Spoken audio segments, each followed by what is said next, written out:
right, good morning, good afternoon, whatever it is, wherever you're at. Okay, we're going to do The Day After Tomorrow that came out in 2004, science fiction disaster film, right after talk about my supporting website. It's actually gotten to the point where it might, I refuse, might support this channel or me. But I don't know yet. We'll find out.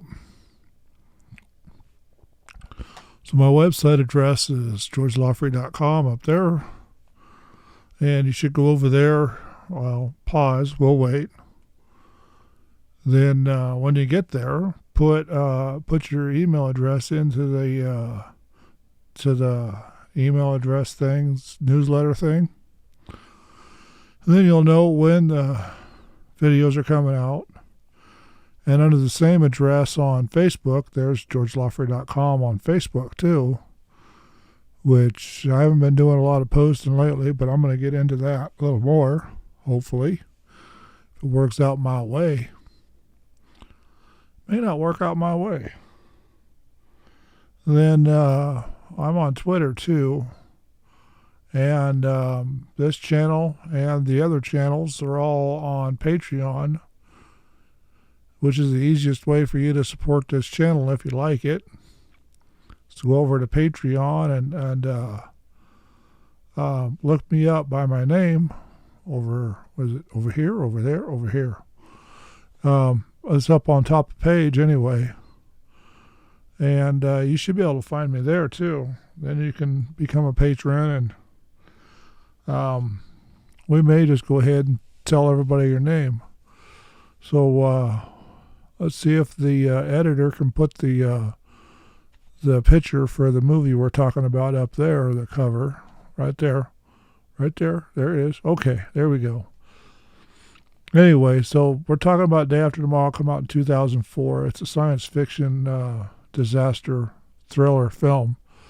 It's kind of interesting how they decided to target New York with this one, but that's what they did. So this film is the worst case disaster that actually could happen and probably has at one time. But it is just a science fiction movie. It's not for real. This is something Hollywood come up with to get you scared. So it starts off with a couple people at a NOAA listening post. They're watching sensors in the ocean, the temperature and all that. And apparently a bunch of them drop one side to the other, and they get snow and get trapped. And after our lead goes into a conference, a climatologist, yeah. Well, this fits right in with global warming if you believe in that kind of thing.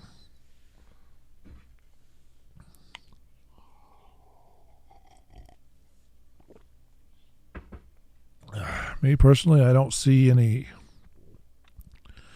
any scientific evidence except for what's coming out of the White House, which is all hot air, that there's global warming at all. Because all the storms and all that that they're talking about is global warming, well, actually global cooling. And it's going to cause the planet to die.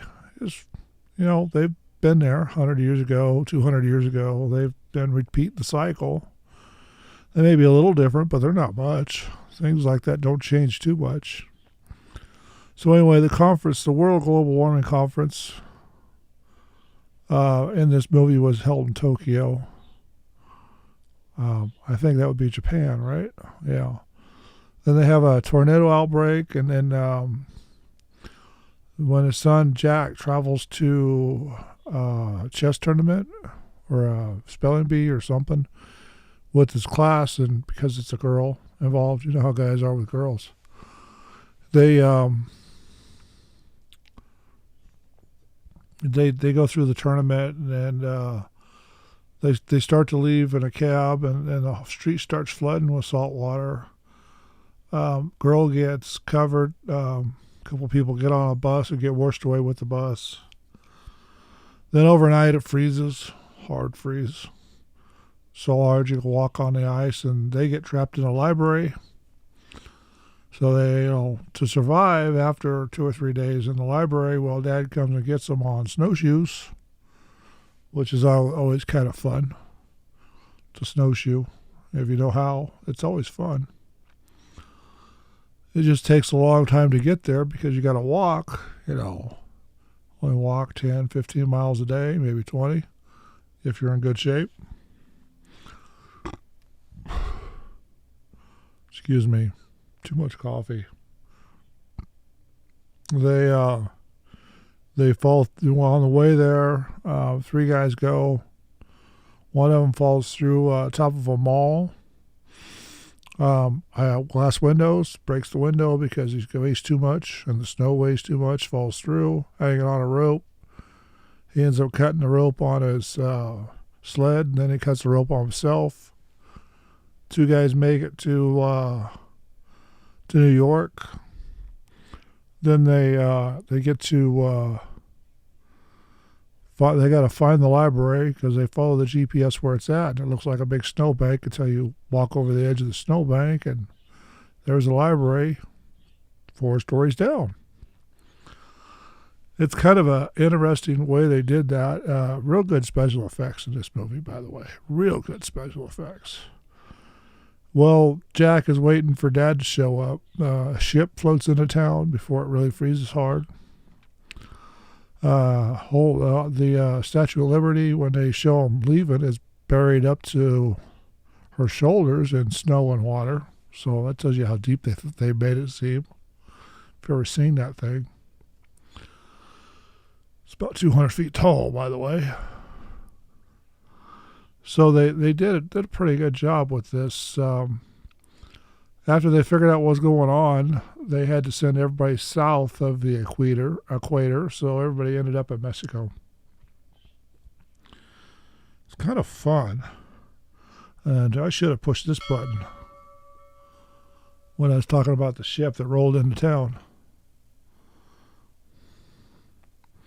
I keep forgetting I have that thing at my disposal, making bell sounds and all that. It's just fun to do. Seems to be. It's going to be more fun on my other channels. But this is the first test of the system that I got going to even see if it even works for recording instead of live. But it seems to work just fine. I keep hearing all this stuff in my headphones, so maybe it's working. We'll find out when we edit it. And you can tell me in the comments when you see the video. Anyway, so they end up in Mexico. Vice president or somebody gets trapped in a storm. Military helicopters get their fuel lines frozen in a downspout from the atmosphere. Very, very cold. 150 degrees below temperature. A lot of people get froze in place, because of the ice age that they just got started for whatever reason. Yeah, but, eventually that's going to happen, but probably not in your lifetime, my lifetime, or anybody else's lifetime, or the lifetime of the United States.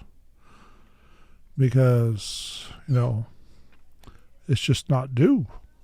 Not unless we get a big asteroid hitting the Earth in real life. Remember, this is just a movie, just entertainment. Science fiction. People do leave the shelter of the library. A few stay. Sam stays, and his girlfriend and a couple of his friends stay. They burn books to stay alive. It's really an entertaining movie, so you ought to really enjoy watching this movie. I did. I gave it a full 5 stars, 6 stars, 5 stars, whatever the max is. So this was made by 20th Century Fox. It was released in the U.S. and Mexico, 2004. Oh, I said that already, didn't I? Or did I? I don't know. It played 123 minutes. It's actually country of origin is United States. It's English. They spent $125 million on the budget to make it, and they made $552.6 million at the box office, and probably still making money on this. It was a pretty good movie. Real good movie. No major politics, nothing like that involved. So hopefully you subscribe to this channel, by the way, by now, whichever one you're watching me on. And will eventually find me over on YouTube and want to try to find all my channels, because if you like this one, we're going to have fun with the rest. So anyway, I'm going to pop out of here, and we'll see. I'll pop back into the next one, and I'll see you there. So bye now.